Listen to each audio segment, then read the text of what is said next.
Are you happy? I'm stoked. Max stoked. You know, I've not asked this question for a long time, but I thought I'd ask it because it's kind of similar to what we've been talking about today. But if happiness was like a list of ingredients and it was a recipe, is there anything missing from your recipe that would make you even more happy?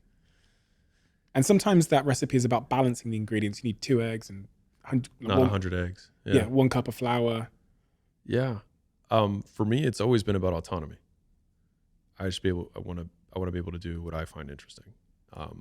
And that's been the core of it. And what I do will change, but the core of having the freedom to do it has been the center of it. And so for me, I don't think my freedom not in recent history, my freedom hasn't fundamentally changed in any way. And so I would say that I'm the same level of contentedness as I was last year. But I find engagement in what I do. And that's I'll give you my definition of happiness, which is doing what you like to do with people you like and doing that as much as you possibly can. And that's my simple definition. Interesting.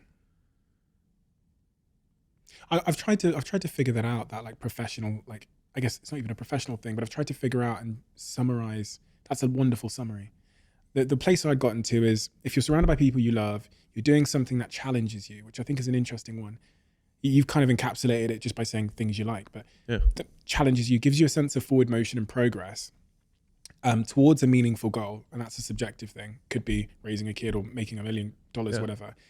I think that's kind of what I call it, my ikigai. If I'm in that state, and it's a state, I think I'm happy. We have a closing tradition on this podcast where the last guest asks a question for the next guest. Without knowing who they're going to be asking it to.